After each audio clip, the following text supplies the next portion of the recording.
নমস্কার, আমি ডক্টর শ্রী বিশ্বনন্দ তীর্থনাথ। তো ভিউয়ার্স, আজকে ফের একটি গুরুত্বপূর্ণ বিষয়ে আমি আলোকপাত করব। আপনারা মনোযোগ সহকারে শুনবেন এবং পুরোটাই শুনবেন, তাহলে আপনি বুঝতে পারবেন। আর যদি কেটে কেটে দেখেন বা শোনেন, কিছুই বুঝতে পারবেন না। তাই বলবো, সম্পূর্ণটা আপনারা মনোযোগ সহকারে শুনুন। আশা রাখি আপনারা অতি অবশ্যই এই ভিডিও থেকে অনেকটা কি বলবো, অজানা বিষয় আপনি জানতে পারবেন। তো কি সেই বিষয়? আজকে যে বিষয়ে আমি আলোচনা করব সেটি হলো যে তন্ত্র কি, সেটা কি, তন্ত্র সাবজেক্ট বা বিষয়টা কি। তন্ত্র হলো ভগবান শিবের মুখ নিঃসৃত বাণী। কি বললাম? ভগবান শিবের মুখ নিঃসৃত বাণী। ভগবান শিব তিনি জগতের কল্যাণের জন্য এই তন্ত্রমন্ত্র বা তন্ত্রক্রিয়া প্রকাশ করে গিয়েছিলেন। তাই তন্ত্র কখনো মিথ্যা হতে পারে না। একজন তান্ত্রিক মিথ্যা হতে পারে, কিন্তু তন্ত্র কখনো মিথ্যা হতে পারে না। যদি ঠিকঠাকভাবে তন্ত্র সাধনার দ্বারা মন্ত্র জপ সিদ্ধ করে বা ঠিকঠাকভাবে যদি তন্ত্রের প্রয়োগ করা হয়, তন্ত্রের কাজ হতে 100% বাধ্য। আমি বলছি কাজ হতে বাধ্য। তার কারণ অনেকে বলে তন্ত্রের কাজ হয় না। তন্ত্রের কাজটা হবে কি করে? যিনি কাজ করছেন আদৌ কি তিনি সঠিক তন্ত্র শিক্ষা অর্জন করেছেন তো?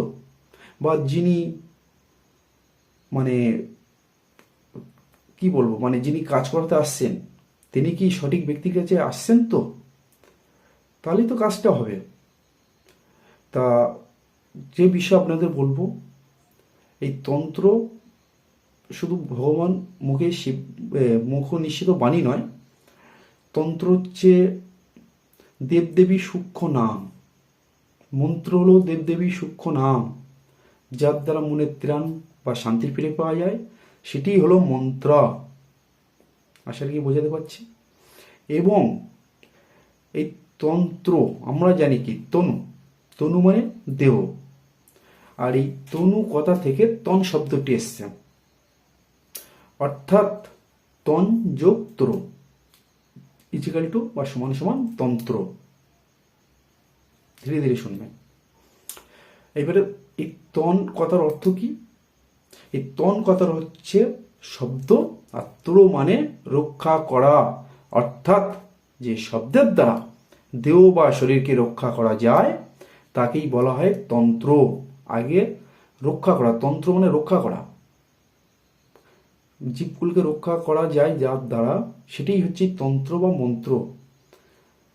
সে আপনি যে কোনো দেবদেবীর মন্ত্র আপনি দীক্ষা নিন, কিন্তু মন্ত্র আপনাকে জপ করতে হবে। অর্থাৎ তাহলে হলো দেবদেবীর নামই হচ্ছে মন্ত্র। দেবদেবীর নাম বারবার উচ্চারণ করার নামই হলো মন্ত্র। এবারে অনেকে বলে তন্ত্র মন্ত্র কি একই? ইয়েস, তন্ত্র মন্ত্র একই। এবারে আসবো যে তন্ত্র, যারা তন্ত্র জগতে আছেন বা যারা মনে করছেন যে তন্ত্র শিখবেন বা তন্ত্র করছেন নূতন, যারা অনেক পুরনো ব্যক্তি আছেন বা তন্ত্র সাধক বা তান্ত্রিক আছেন, তারা আশা রাখি এগুলো জানেন। তো যারা আসছেন নতুন শিখবেন বা মনে করছেন বা শিখছেন বা শিখে কাজ করছেন, হয়তো আপনি এই বিষয়ে তো অবগত নন। তো আমি বলছি, এই তন্ত্রকে আবার 3 শ্রেণীতে ভাগ করা হয়েছে বা 3টে ভাগ আছে তন্ত্রের। কি কি? আগম, নিগম এবং জামল। আগম কোনটা?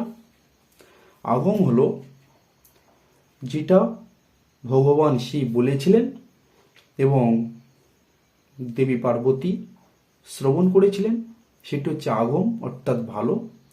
নিগম অর্থাৎ যেটা দেবী পার্বতী বলেছিলেন এবং শিব শুনেছিলেন, সেটি হচ্ছে নিগম। এইবারে আসি আপনাদের যে এই তন্ত্র সাধনা বা তন্ত্র করতে গেলে বা তন্ত্রিক ক্রিয়া করতে গেলে জানার কথা না বললে নয়। জানার গুরুত্ব এখানে অপরিসীম। তিনি হলেন গুরু। গুরুর গুরুত্ব অপরিসীম। তার কারণ এই তন্ত্র জগতে কাজ করতে গেলে অতি অবশ্যই আপনাকে আগে গুরু চয়ন করতে হবে এবং কোনো সিদ্ধ মন্ত্রসিদ্ধ ব্যক্তির নিকট হইতে, যার কাছে আপনি তন্ত্র শিক্ষা অর্জন করছেন, সেই তন্ত্র শিক্ষকের নিকট হইতে বা এই গুরুর নিকট হইতে অতি অবশ্যই আপনাকে সঠিক শিক্ষা এবং সঠিক দীক্ষা অর্জন করতে হবে, দীক্ষা গ্রহণ করতে হবে।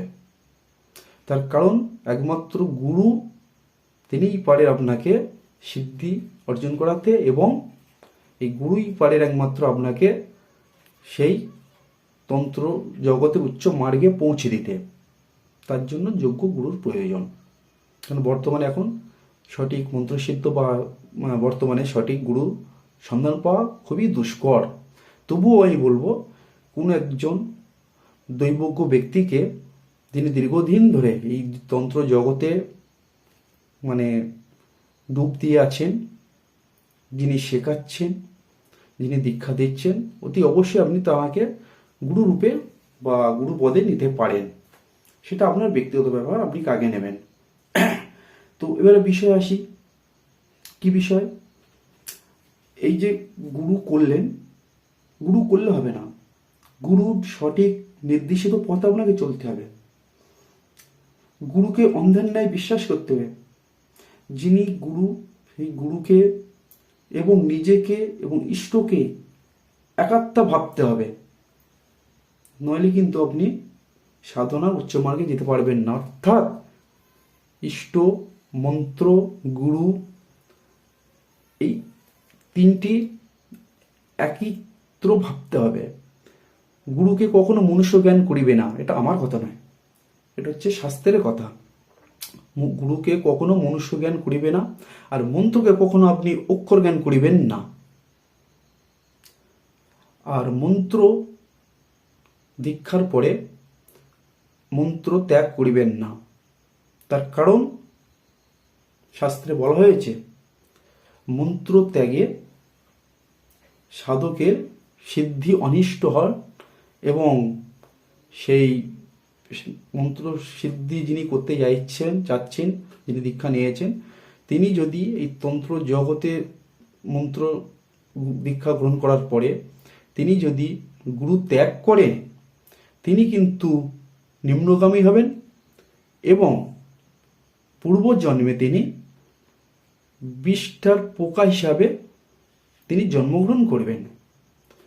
যে কোনো তন্ত্র স্টুডেন্ট আছেন যারা তন্ত্র শিক্ষা অর্জন করতে যাচ্ছেন, অতি অবশ্যই আমি বলবো আপনাদেরকে একটি গ্রন্থের নামেই বলবো, সেই গ্রন্থটিকে অতি অবশ্যই আপনারা গাইড হিসাবে, কেন বই পড়ে বা গ্রন্থ পড়ে বা এইগুলো গুরুমুখী বিদ্যাগুলো বই পড়ে করা যায় না, বা বই পড়ে অন্তত তান্ত্রিক হওয়া যায় না বা তন্ত্র সাধক হওয়া যায় না। তবু বলবো যে আমি এখানে দু একটি গ্রন্থের নামেই বলবো, সেগুলো প্রায় 64 প্রকার তন্ত্র গ্রন্থ একত্রিত করে তার নির্যাস নিয়ে একটি গ্রন্থ তৈরি করা হয়েছে বা দুটি গ্রন্থ তৈরি করা হয়েছে। এই দুটি গ্রন্থের নাম আমি বলবো, অতি অবশ্যই প্রথমের দিকে দেখবেন, ভূমিকাগুলো পড়ে নেবেন, তাহলে আশা রাখি আমার কথাগুলো সঠিক না ভুল আপনারা নিশ্চয়ই সেখানে পেয়ে যাবেন। তার কারণ আমি রেফারেন্স বা প্রমাণ ছাড়া কোনো কথা বলি না, এগুলো আমার মন গড়া কথা নয়। যদি মনে হয় মন গড়ে কথা আমি বলছি, অতি অবশ্যই আমার সাথে ফোনে যোগাযোগ করুন, আমি দেখিয়ে দেবো খুলে। কি সেই গ্রন্থ দুটির নাম? প্রথমত বলবো যে কৃষ্ণনন্দ আগম্বর ঘোষিত এবং শ্রী রসিকমোহন চট্টোপাধ্যায় দ্বারা প্রচিত বা নির্বাচিত বা বিবেচিত বৃহৎ তন্ত্রসার, এবং আরেকটি আছে আগম তত্ত্ব বিলাস। এই বই গ্রন্থ দুটি বা এই বই দুটি অতি অবশ্যই আপনারা সংগ্রহ করুন এবং ভালো করে বারবার বইগুলোকে পড়ুন, তাহলে অন্তত তন্ত্র সম্পর্কে একটা নলেজ বা একটি আইডিয়া বা একটা কি বলবো কনফিডেন্স আপনার মধ্যে অতি অবশ্যই আসতে বাধ্য। এবারে আসি যে বলতে গেলে অনেক কিছু, তবু বলবো যে আমি আরও পরে ভিডিও আরও কিছু বলবো, জব নিয়ে বলবো, মালা নিয়ে বলবো, কোন দেবদেবীর কোন মালায় জপ করতে হয়, কোন আসনে বসে কোন দেবীর জপ করা উচিত বা দেবের উচিত, বা কোন দিকে ধূপ দীপ জ্বালাতে হয়, কোন দেবদেবীর কোন ফুলে পুজো করতে হয়, হ্যাঁ, কর জপ কীভাবে করতে হয়, মালা জপ করতে হয়, আমি নেক্সট ভিডিও এগুলো বলবো। তো আমি এইটুকু বলতে পারি, যদি আরও কিছু জানতে চান অতি অবশ্যই এই গুরুত্বপূর্ণ বিষয়ে যদি জানতে চান, আপনি আমার এই ভিডিওটি দেখুন এবং তার সাথে বলবো একটি সাবস্ক্রাইব করে অল করে নোটিফিকেশন করে রাখুন। আর তার সাথে একটা যে বিষয় বলবো, লাইক শেয়ার কমেন্ট করুন। আর পরে ভিডিওগুলো পাওয়ার জন্য অতি অবশ্যই সাবস্ক্রাইব করবেন। এই বলে আমি শেষ করছি। এরপরে আবার নেক্সট ভিডিও হয়তো পাবেন আরও কিছু গুরুত্বপূর্ণ বিষয়। তো নমস্কার, এই বলে শেষ করছি। জয় গুরু, জয় মা।